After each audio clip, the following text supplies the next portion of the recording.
sponsored by Mass Peace Action, as well as Healthcare Not Warfare, and Veterans for Peace, as well as the Smedley Veterans for Peace chapter, among other supporters. I'm Bonnie Gorman. I'm a Vietnam veteran nurse and a Gold Star family member.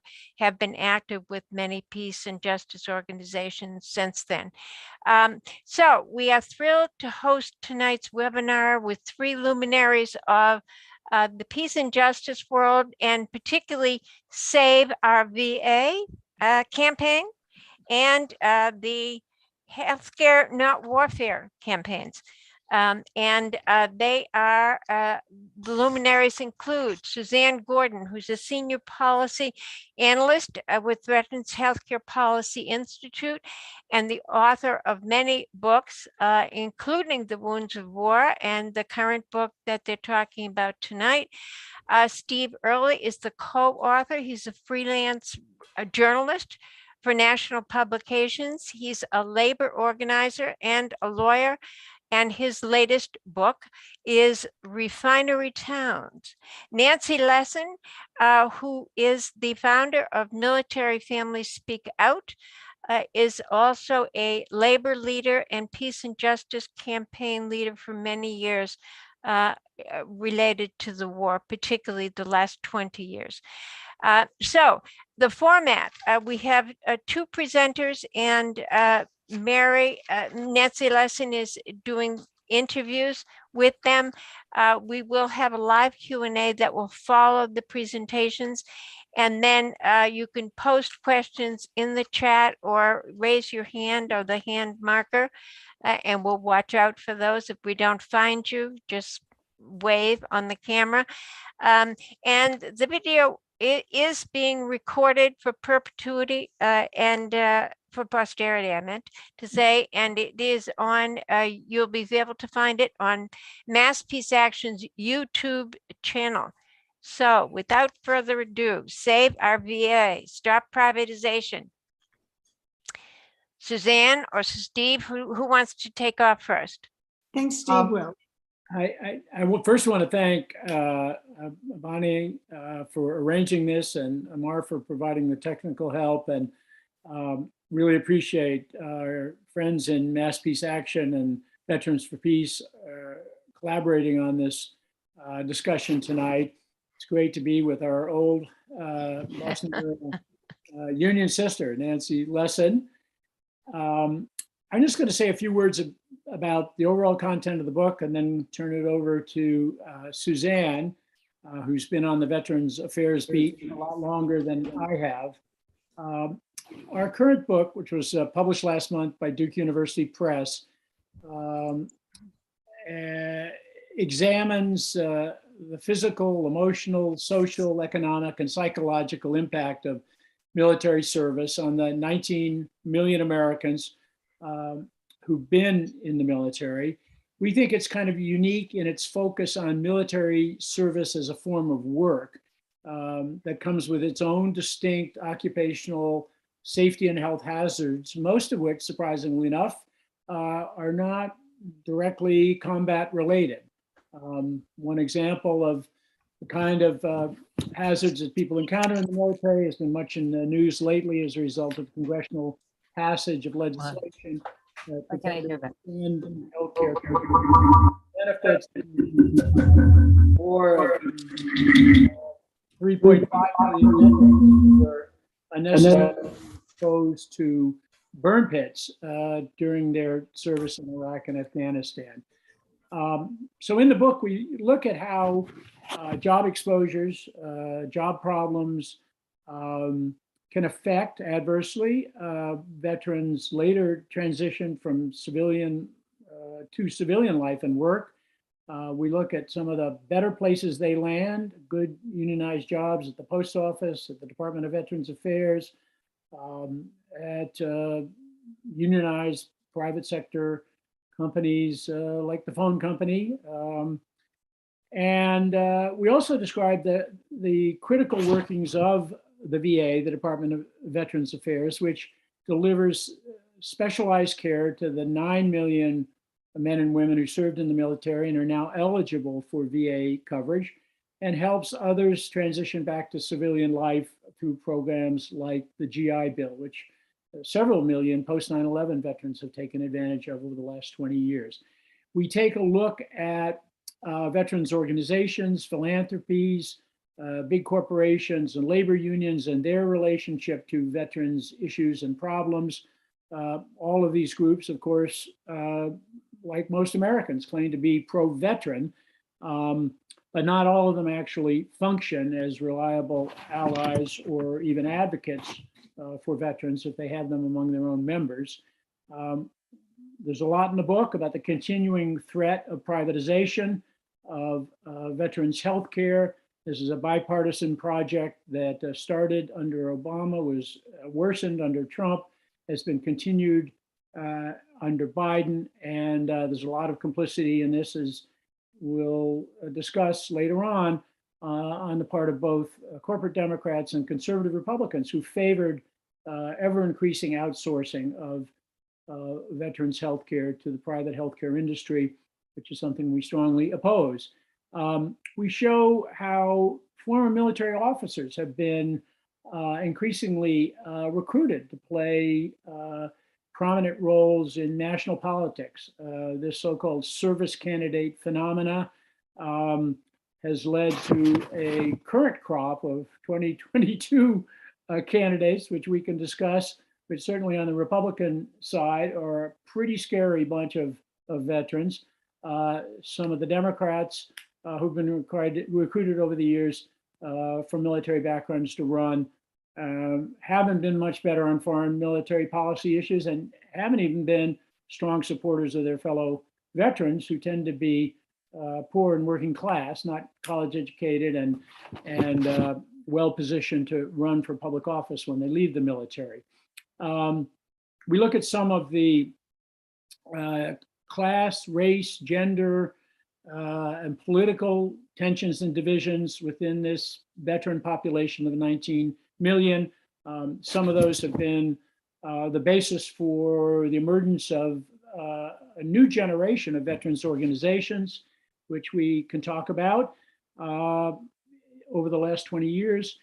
And we show how former members of the military ended up on both sides of the barricades during Donald Trump's 2 presidential campaigns, the Black Lives Matter protests in the summer of 2020, and more recently in the disturbing events of January 6, 2021, when veterans were disproportionately represented among those storming the Capitol and were pushed back by veterans, other veterans serving on the Capitol police force and later surrounding the Capitol as part of the National Guard when it was called out.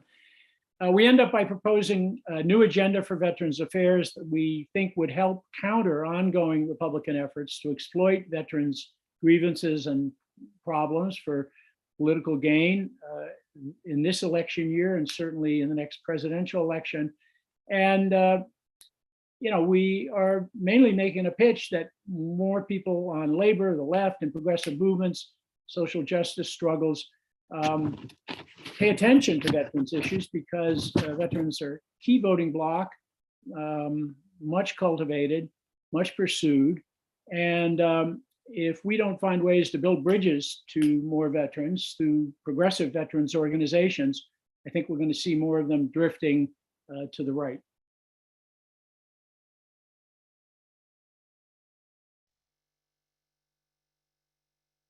Thank you, Steve. Steve, I think, has done a great job in summarizing the book.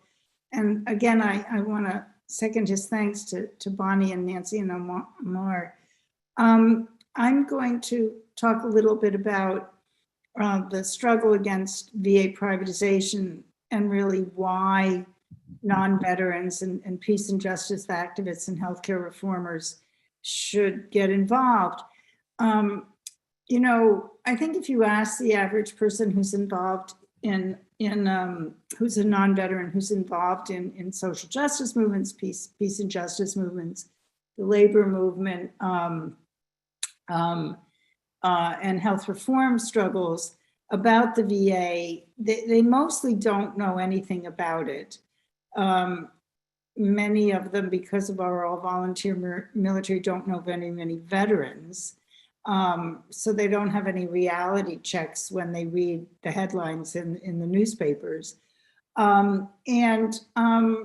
Very many, I mean, it's interesting to me that even labor activists who are fighting against privatization in their own public sector union jobs often buy the purple Kool-Aid that has been put out over the past decade about the VA, because as we describe in the book, our veterans, and the subtitle is Friends and Enemies, Winners and Losers, Friends and Enemies on the New Terrain of Veterans Affairs. There are very distinct enemies that come in the form of the Koch brothers finance dark money network, which is dedicated to destroying government and tarnishing any good image of government in the public imagination. There's the hospital industry, medical equipment industry, pharmaceutical industry that wants to get a hold of the VA's Veterans Health Administration, which is the healthcare system run by the VA. They want to get a hold of their $100 billion pot of gold. And so there has been a barrage over the past decade to try to tarnish the image of the VA in order to tarnish the image of government. And the Kochs, for example, have put in millions of dollars to fund a group called Concerned Veterans for America, which is a phony veterans service organization that doesn't provide any service or have any members. And it also funds a network of other think tanks and organizations that are dedicated to defeating any kind of healthcare reform or larger role of government in healthcare. And these folks have really invaded the mainstream media. You know, they move from the extreme to the center, and you now see CVA spokespeople quoted as legitimate sources of news in the New York Times. I mean, this is a remarkable accomplishment, and with nothing signaling that these people are hard right extremists. They've invaded NPR. I mean, they've invaded the Boston Globe, has done some terrible reporting, very biased reporting on VA in conjunction with USA Today, which is not known for its progressive politics. And so tragically, you know, folks who don't watch Fox News, but listen to NPR or read blogs or, you know, read the Boston Globe or the New York Times, they have been contaminated by this vision that the VA is broken beyond repair. And most don't know what the VA is to break, you know. I mean, most people go by the Jamaica Plain VA, the West Rocks VA. They have not a clue what goes on inside those institutions, right? They know they exist, but they don't know about that the VA trains 70% of American physicians, many of its nurses in training, psychologists. They don't know that the VA is the biggest research powerhouse next to the National Institutes of Health in the country. Thank you, VA, for my shingles vaccine, for the first implantable cardiac pacemaker, et cetera. And they certainly don't know about the VA's fourth mission, which is to serve as backup to the American healthcare systems in time of regional, national, and local emergencies. And the stellar work the VA did in COVID, opening its ICUs to non-VA patients, sending staff all over the country to help, and so forth. This would be news to most people. It's not news that the newspapers print, and it's not news, tragically, that either the Obama, Trump, or Biden VA has promoted much. And so you go to talk to labor organizations, as we did one time in Memphis, and you ask 300 people, public sector union people fighting against privatization of their own public sector jobs. You ask them, how many of you think the VA is a good healthcare system? And 2 people raise their hand. And then, you know, the rest think it's a terrible healthcare system because they've been reading this propaganda. And in fact, they don't know. And how would they? You know, that the VA's outcomes in everything from cancer care to mental health care, to diabetes care, to management of chronic conditions, to homelessness, beats the private sector, hands down. I mean, I envy my friends who are veterans and go to the VA because I will never get that kind of care, even though I have a lot of friends who are doctors and know a lot about healthcare. So, and healthcare reform advocates, many of whom are on this call, hopefully some of you know about the VA, but many don't. And they don't understand the connection between the struggle against VA privatization and the struggle for Medicare for all, or a national health system, whatever flavor you happen to favor. I personally think the slogan should be VA for all, because the VA is way more than a single payer. A single payer, the single payer movement for various reasons historically came on this idea of single payer, but Medicare for all, Medicare is a payer, it's not a provider of care. So it can't assure that there are adequate models of care, that care is comprehensive and integrated and so forth. And the VA, Veterans Health Administration, is the payer and provider of care. So the VA is it's the largest healthcare system in the country. It is the only comprehensive national healthcare system that's publicly funded and that actually integrates care, not only through a medical record, but from, physicians, nurses, et cetera, talking to each other about these very complex patients. And veterans are very complex patients, much more complex than the average patient. And tragically, I think, although I think happily this is changing, many healthcare reform activists in this country are more up to date on Canada or Taiwan or the Netherlands than they are on what's going on in the healthcare system around the block. And it's really quite remarkable how little VA innovations penetrate into the consciousness of people who are fighting for great models of healthcare. And I think that I really encourage folks to read Our Veterans, read Wounds of War, and to really find out more about the VA, because if it does, whether or not you make the connection, the right wing is making the connection. The right wing wants to destroy the VA so it can use the VA as an example for the terrible things that will happen if, if we have healthcare reform, if government has any relationship to the healthcare system. And they try to use the VA as a poster child of why, you shouldn't have a national health system, a single payer system, whatever it is, they're, the ACA.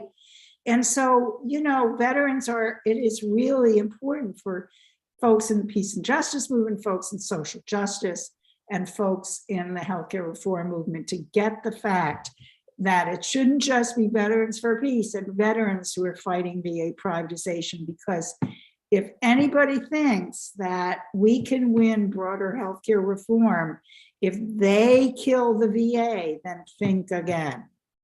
And we can't let that happen. We can't let that happen because we owe it to veterans, to give them adequate healthcare and to fulfill the promises we made when they were recruited.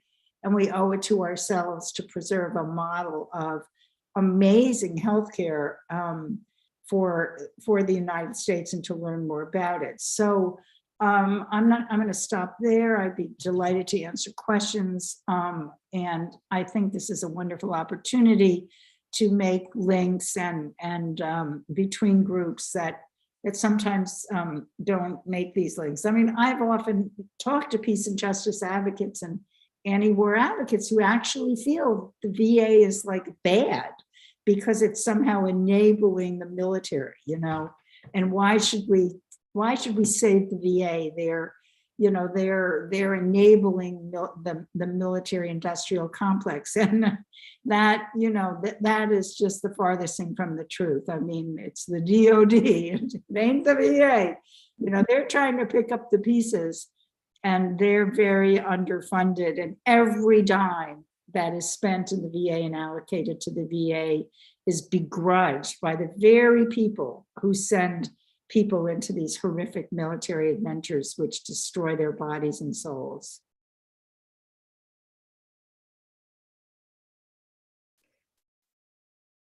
So Steve and Suzanne, thank you very much. First, I want to thank Bonnie and Amar and Mass Peace Action and VFP and the other sponsors, but thank you, Steve and Suzanne, two great co-conspirators for a truly amazing book that links past and current issues and problems for our military veterans and military families with issues and problems faced by the working class from which many of our military come, and links common struggles such as those against racial injustice, militarizing the police, and corporate and dark money in politics. This book pulls the curtain back on the scandals Suzanne was just talking about involving the VA, setting the record straight, exposing the roots in the military-industrial congressional complex and their privatization schemes. It does more than that. It calls out the range of friendly fire assaults, including Agent Orange and toxic water on military bases and military sexual trauma and burn pits, to name a few, and identifies movements that came into being to end exposures and pursue justice for victims and survivors.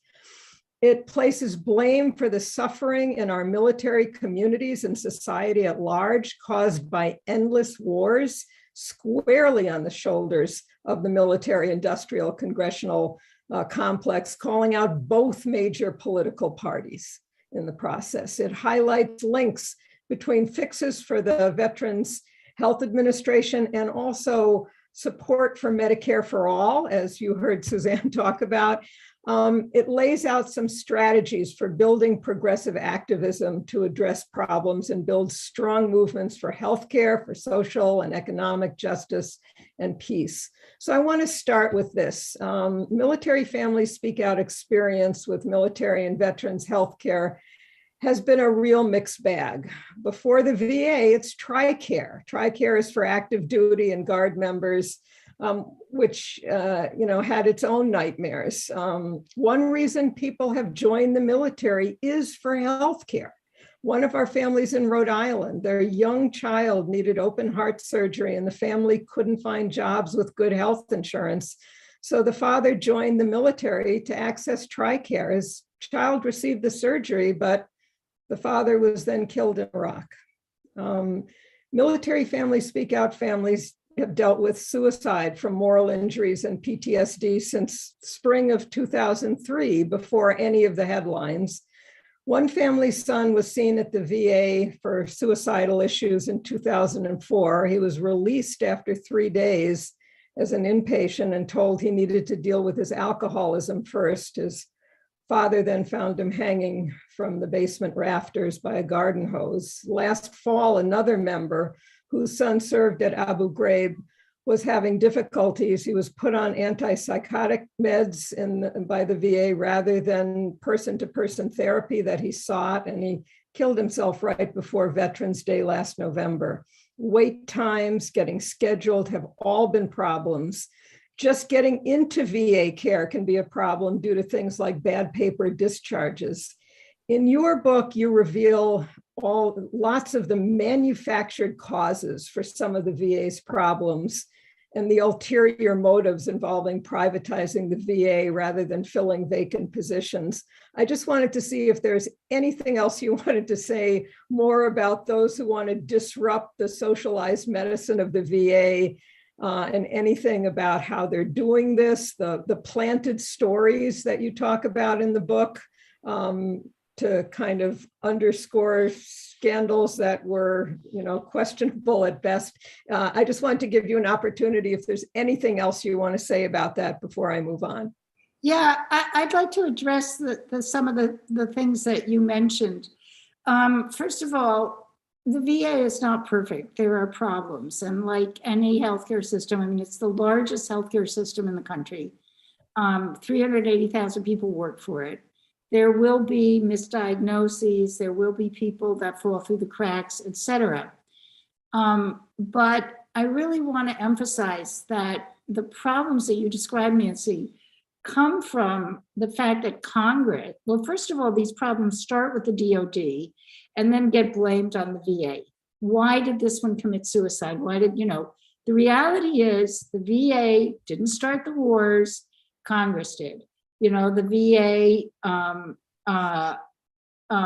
didn't just, create eligibility requirements that make it a nightmare to get into the VA. Congress did, because we don't want to spend the money to take care of every veteran, no questions asked, which is the way it should be done.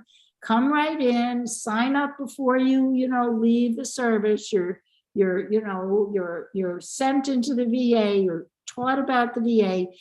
Congress has created these crazy eligibility requirements that mean that you have to have, a paper trail that proves that you have a service-related disability that begins when you're in the service. And, but the DOD has no interest in telling these young folks that they need that paper trail. In fact, the DOD tells people, don't go to the doctor because you're a wuss. And so they have the opposite of a paper trail. And then, the crisis of veteran suicide, a disaster, is because of, multiple deployments, because of debt when you're in active duty military. I mean, we describe situations in the book where, this young Navy, this young sailor told us about, they sign up, they go on the ship, and then the DOD lets car dealers onto these naval vessels, and they sell, they give these signing bonuses to these 18-year-olds, and then they come in and they sell them the expensive cars, and they start the cycle of debt, which then follows them through the service and is a risk factor for suicide. So, what we advocate in our book is, every veteran should be allowed into the VA. I mean, the other thing Nancy mentioned that probably very few people know about is that, in order to get VA care or benefits, you have to have the right discharge status. The VA has absolutely no control over the discharge status that the military assigns to people. And what we describe in our book is the use of this, what are called bad paper discharges, where basically somebody who gets PTSD or traumatic brain injury or whatever, acts out, has a fight on the weekend, gets drunk, whatever. And rather than medically discharging them, which takes a long time and has these non-deployable people on their books, they give them this discharge, which is called an other than honorable discharge, and they're not allowed to get VA care or the GI Bill. It's criminal, really, what the military is doing. And, Congress could fix this in a minute. It's 600,000 people since 1980. It's relatively low cost compared to what we spend on, one F-135. But, so I think that the problems the VA has stems from underfunding and understaffing and from our persistent refusal to pay for the cost of war and military service. And we advocate every vet should be allowed in, no questions asked. I mean, okay, if you murdered somebody or raped somebody, that's a, dishonorable discharge. Okay. But it's ridiculous that these stupid eligibility requirements create these nightmares and persist in 2022. Thank you so much for filling in some of those gaps. I think they're so important for everyone to really understand. Another thing you talk about and document in the book is the Pentagon to police pipelines, the militarization of police forces, the link between military and ex-military and militias and white nationalist groups and movements.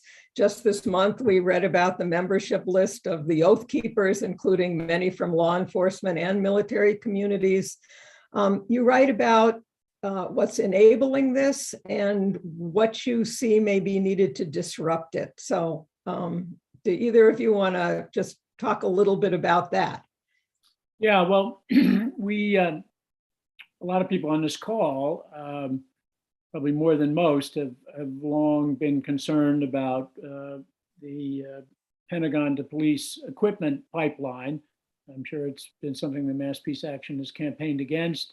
Was certainly something that more people became aware of in the summer of 2020 during the Black Lives Matters protests around the country, when in many cities, local law enforcement agencies rolled out a pretty impressive array of military equipment that they had acquired from the Pentagon, billions of dollars worth, as part of a program that is still going on with the full approval of the Biden administration.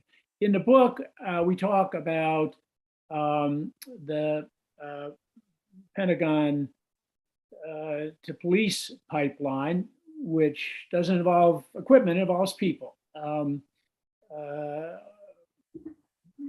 The Department of Defense, when it's trying to provide career counseling and guidance, obviously leans heavily in favor of civilian occupations that would most directly flow from the military training experience that people have had. The discipline, being part of a hierarchy, being familiar with the handling of weapons, having actual combat experience. So as a result of veterans' preferences, which give veterans a leg up in hiring for law enforcement jobs, and the military's own encouragement of this as a major civilian job option, you have 19 to 20% of all law enforcement people with military backgrounds. That's compared to 7% in the general population. There's a lot of cops who've served in the military who are good cops, believe in community policing, might even support police reform. I know one of them very well back home in Richmond, California, a guy named Ben Terrio, who's head of the local police officers union, was a military policeman in Iraq, has been part of the VA's burn pit studies due to his own personal exposures, who ran as a reform candidate for county sheriff recently, and I strongly supported him because he was going to be a big improvement over the incumbent. And Ben has been a big supporter, though with some conflict with progressives around defunding of the police, big supporter of moving from the militarized policing model that the Pentagon to police pipeline, equipment and personnel pipeline sadly reinforces. When you have a lot of people whose framework for policing is having been part of an occupying army in Iraq or Afghanistan, that sets yourself up for a lot of problems in places like Richmond, California, where I've lived for the last 10 years.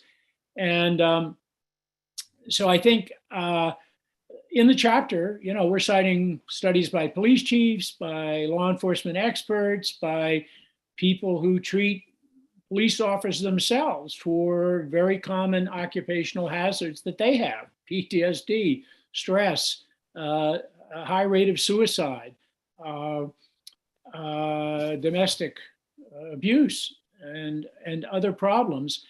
Well, if you've come out of the military with some of those problems already, going into police work is not necessarily the best career choice. So I think that's the point we try to make in the book, and play up the idea that there are other options. That there's 100,000 veterans who serve other veterans as caregivers at the Veterans Health Administration. There's 100,000 postal workers who served in the military, who are now active members of the postal worker unions and part of the fight against privatization there. So, there's 1 million veterans who are trade unionists. Many of them I met over the years in unions like the mine workers, the communication workers, great rank and file activists and leaders. We have the two examples of the VA and the Postal Service, where veterans have been really in the vanguard of the fight against privatization and, doing the kind of work that's an extension of their military service. They're not serving the country abroad, they're coming back, serving their own communities locally and providing essential services. So I think the message that we make in the chapter about should veterans become police is that it's not something for everybody, and it's not necessarily in the best interest of people who choose that career path or the communities they end up policing. And the other thing that we point out in the book is that the VA actually has vocational rehabilitation, and so police officers who are veterans, if they realize that, wait a minute, this is actually not so great for my mental health, they can get retraining. I mean, I interviewed a guy who was a deputy sheriff in Honolulu who went to twice to deal with his PTSD to residential programs in the VA. And finally, the psychiatrist said, you're going to lose your family if you stay being a sheriff, because this is bad for you. It's too triggering. And VA, the VA, on the VA's time, he retrained and worked in construction and is now much happier. And that transition to the building trades is actually facilitated by a great AFL-CIO program, helmets to hard hats. So a big part of what the AFL-CIO Veterans Council works on. But again, the priorities of the Pentagon, we know what they are. They've even made cuts in a really tiny little program, costing only 15, 20 million a year, that would enable more people leaving the military to go into public school teaching. Now, that's a field where we need more people. The ones been in the trenches there for years are burning out, getting older, and that could be a great career path, but there's been a fight recently to keep this minuscule funding for this particular more healthy transitional program. So I want to pick up one thread there throughout the overlapping issues of veterans and the labor movement. And you write a bunch about this. And I know in my union, the Steelworkers, we now have Veterans of Steel and Veterans of Steel committees. Veterans of Steel is a resource for steelworker members who served or are serving our country to find sort of support and friendship and linking with others, but also a way to fight for core issues such as fully funded Veterans Administration or protecting and creating family supporting jobs after service. Is there anything else you want to say kind of overall about the veterans movement and the labor movement? Well, I think one of the parallel programs that our own union, the Communication Workers of America, has started as a result of our current national president, an old co-worker of mine, Chris Shelton, having served in the Air Force back in the 70s, is a project called the CWA Veterans for Social Change Network. And this got started in 2020 as a way of trying to identify CWA members in both the private and the public sector who'd served in the military, try to recruit them, some of them, to participate in weekend-long veterans organizing institutes conducted with a great progressive vet organization partner, Common Defense, one of the post 9/11 veterans activist organizations we describe in the group. And people who go through that CWA Common Defense training come out more effective community organizers, more effective political campaigners around labor issues and veterans issues, anything else they tackle. And, that dual identity of being a trade unionist and a veteran can be very strong. In my own 50 years of experience in the labor movement, 50 years ago this December, there was a revolution in the United Mine Workers Union, a group called the Miners for Democracy, a rank and file slate challenged a corrupt, dictatorial, murderous old regime leadership in the union, and overthrew it in a direct election, and put the union on a new track and a reform direction. And two of the three people on that slate were veterans. Arnold Miller, who became president of the United Mine Workers, was a disabled by coal dust exposure in the 50s and the 60s, but in 1944, he'd had his ear and half his face shot off storming the beaches at Normandy on D-Day. The Secretary Treasurer, who became a reform leader in the Union, Harry Patrick, somebody I also had the privilege of working with, had been a Korean War veteran. And many of our rank and file supporters in the Miners for Democracy campaign were recently returned Vietnam veterans who had already had a difficult experience in Vietnam. They come back, they go to work in underground coal mines in Pennsylvania and West Virginia, Ohio and Kentucky, under awful conditions, facing the threat of black lung if they stayed in the mines long enough, and roof falls and explosions. And their militant workplace response to those conditions translated into a major upheaval in the union's politics. And the current president of the union, Cecil Roberts, all these years later, was one of those Vietnam veterans who was part of the Miners for Democracy and still leading the charge for better workers' comp and mines health and safety regulation in the coal industry. Excellent. Great stories and great history and great current events. I have one more question before I open it up, and it has to do with the midterms coming and to 2024 coming.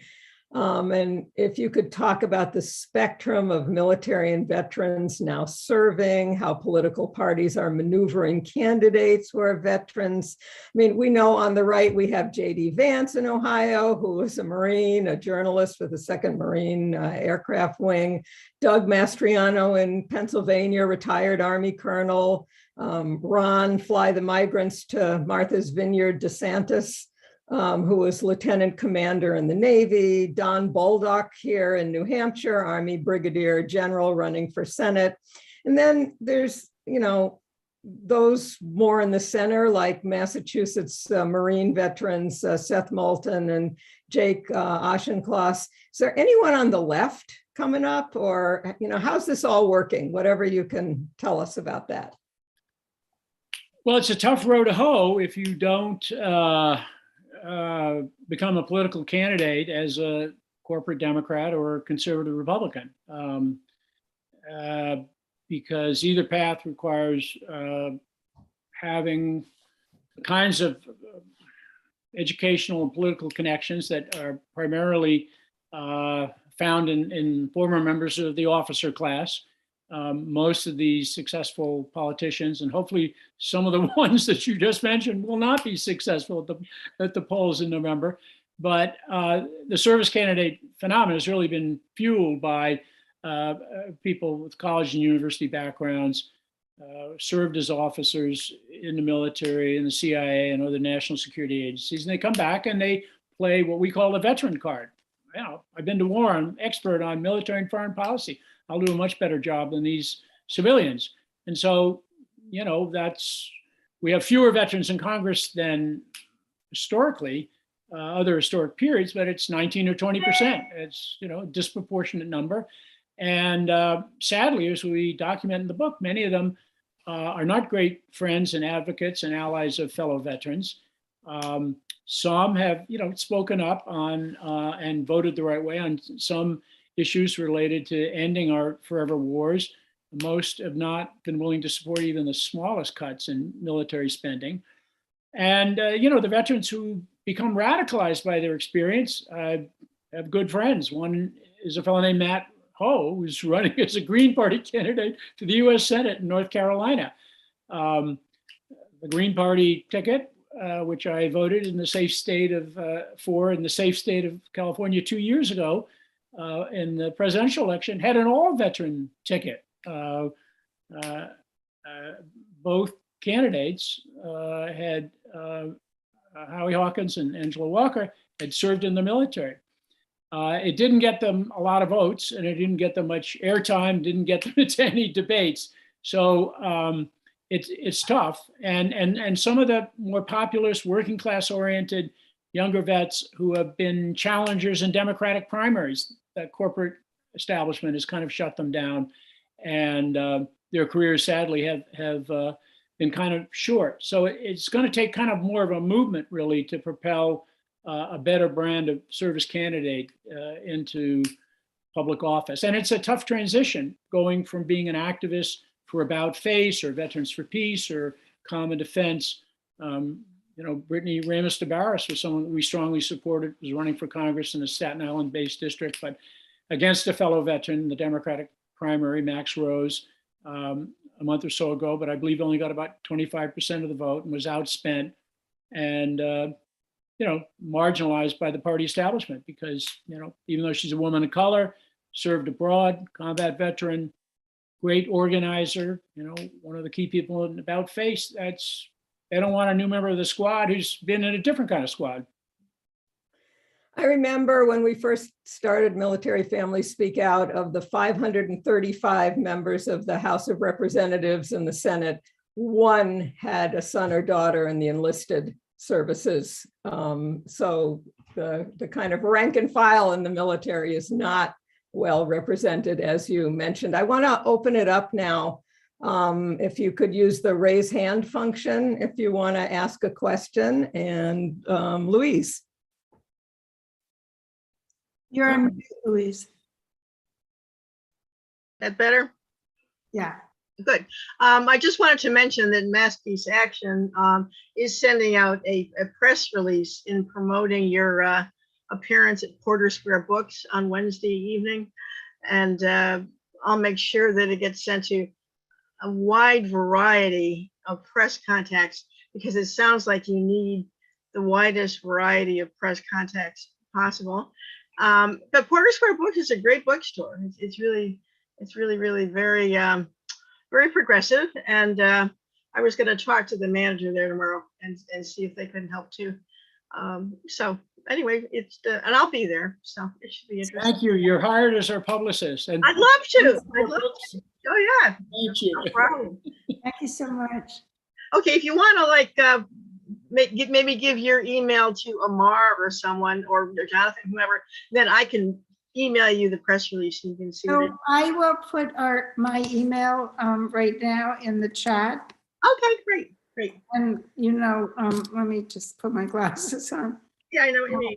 And I'll send it right to you. It's just a basic thing. It's trying to get people aware. There you go. You have our my email. Everybody has our email. Okay. And you might want to just let people know it is Wednesday night, 7 to 9, and you have to pre-register at the Porter Square bookstore, and you can purchase your book that evening. Yes, you can.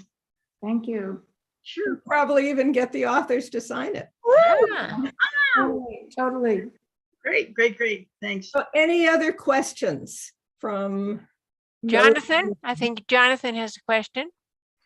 Well, first, thank you. I thought that was absolutely invaluable presentation. Very, very instructive. And I think of myself as someone who follows these issues. I even though I read all about the Kochs, I didn't know that they had a finger in groups like the Conservative Veterans America. Extremely instructive.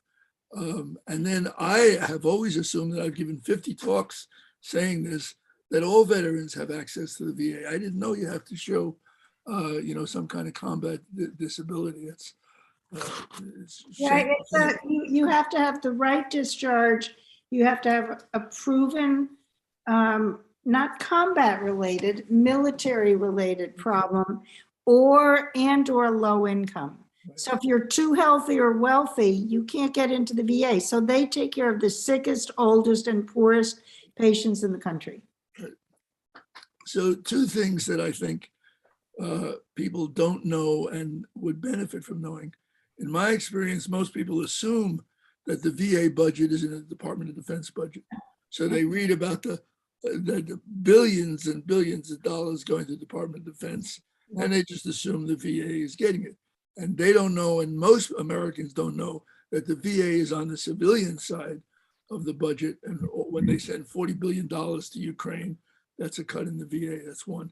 Another thing, in my experience, people don't know. Most people think officers started, in the infantry, that you work your way up. And they don't know that you almost can't become an officer if you're in there as an infantry. You have to go to West Point or Annapolis to the Air Force Academy. They're completely clueless about this elite, that the officers are a truly elite class who've been isolated from the experience of the rank and file. I had two brothers in the infantry, and their attitude I won't say what their attitude toward their officers were, but anyway, One thing I would say, we have to do this again. This is really one of the most invaluable webinars our Fund Healthcare Not Warfare group has sponsored, and we need more of our, mass peace action reaches thousands of Massachusetts households. We have to bring more in. So I hope you'll come back. Maybe we'll make this a regular, twice a year event, because it's a long struggle and it has to be incorporated. I'm very upset that many of my anti-war friends didn't think it's important enough to learn about the veterans. I just assumed that this would, draw in a crowd. So we have to work harder at it, and we will. Thank you so much. One last thing, Porter Square Bookstore is tiny, right? There's extreme limitation on how many people they can fit there. Yeah. So the crowd is small, not because of the interest, but because it's just a tiny venue. Right. But they'll try. Nancy, I think you have your hand raised. I do. So I'm a clinical social worker, as some of you already know. I wanted to mention that I've been recruited, you might say, by the insurers for whom I work on their panels to provide mental health care to veterans. So it's an insidious form of privatization that's taking place on the Oh, ground, as it were. So I'm constantly being said, do you want this training to work with veterans? And they're setting up these, really an alternative system, you might say, without any accountability at all, really. So I thought people should be aware of that. So Nancy, I would yeah, love, highlight that. I would love to talk to you about that. And I put my email address, it's sg@suzannegordon.com. And I would really appreciate it if you would email me and we could talk about this, because I mean, I think that's true. And, there are all these programs. There's a program called Give an Hour, there's all kinds of things that, That's the volunteer program, given our, right, but this is something different. is really in line with how Medicare is being privatized and how you're Yeah. talking about how they tried to outsource primary care. This is mental health care they're outsourcing. Mhm. Yeah, no, I would love to talk to you more about it, because I think that they're doing this all over, and they're, Yep. Most people don't know anything about Right. veterans. And, veteran problems are very different from the kind of problems that many mental health professionals deal with. And, you can't really get expert at it in a 2-hour thing on the computer, That's another Yeah. issue, absolutely. Yeah, that was Trump inspired, for sure. And it's a private millionaire who has set up an alternative service for veterans to provide mental health care for them. But their feedback is bad at this point. Yeah. You know more, Nancy? No, I was just gonna, I'm copying down Suzanne's email, so I'll be in touch with you. Thank you, Nancy. I have some, paperwork I can. Oh, my God, I'd Oh, love. good. That'd be good. And this is, who is the group that approached you?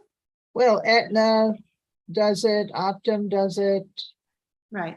I'll Yeah, have to look into Optum my is- files. Yeah, no, Optum is, so in the VA Mission Act of 2018, they began outsourcing more veteran care to the private sector. And Optum is one of there's 2 third-party administrators of this program, this community care network. It's really interesting. There's the VA and then there's the community.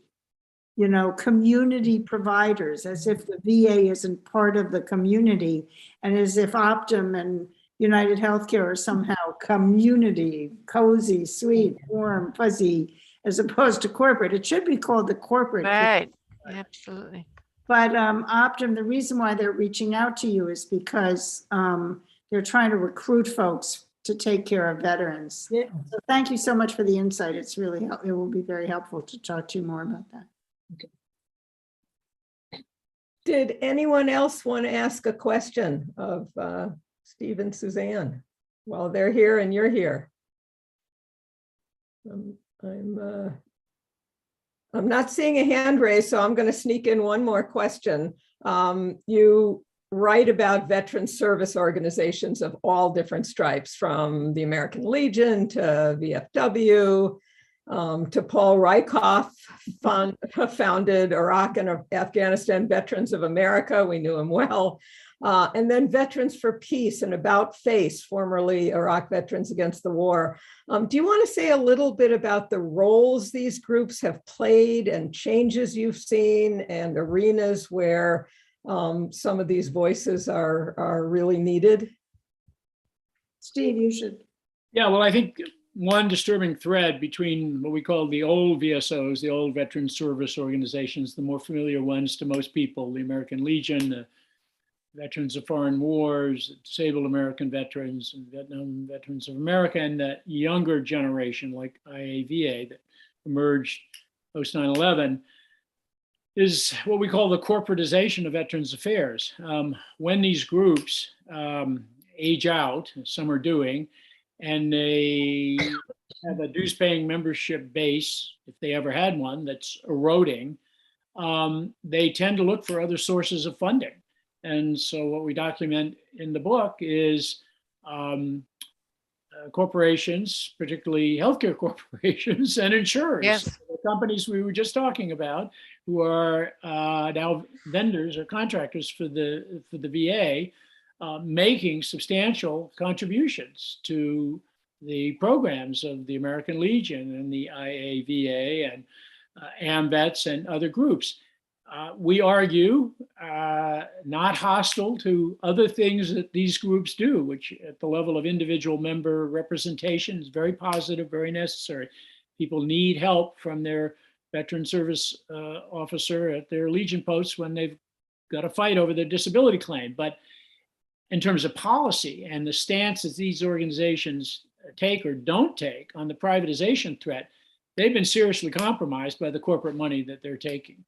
And the problem is particularly severe with the newer organizations, even the ones that have better politics on foreign and military policy questions or maybe domestic issues than the old line ones, which tend to be traditionally very hawkish and conservative, pro-intervention.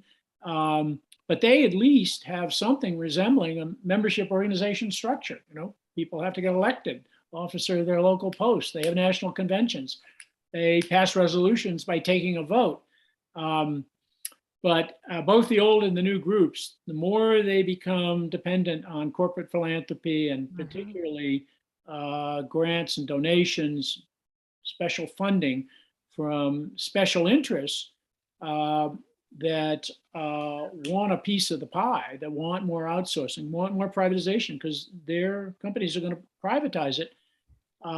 These kinds of donors need to be rejected. And, you know, the rank and file members of these groups aren't particularly aware of, you know, who might now be influencing the positions that their national organization is taking on key issues like privatization of veterans healthcare. All the major VSOs, including the new ones, like IAVA, actively lobbied for the VA Mission Act, which is a total Trump era privatization initiative.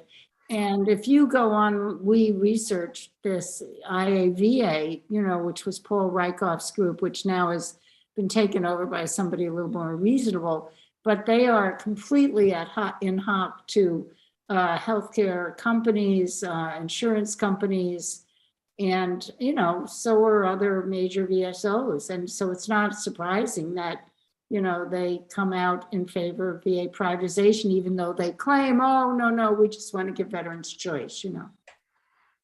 And this is a reason why this book really needs to be read. It's so meticulously documented and it reads so well about, you know, all what's going on to subvert things that I think everybody's eyes need to be opened, and the book will help all of us do that. Is there anybody else that has a question? I don't see any more, neither on the chat. Okay, well, I thank you very much for attending the webinar, and please keep in touch. It will be posted on Mass Peace Action's YouTube page fairly shortly.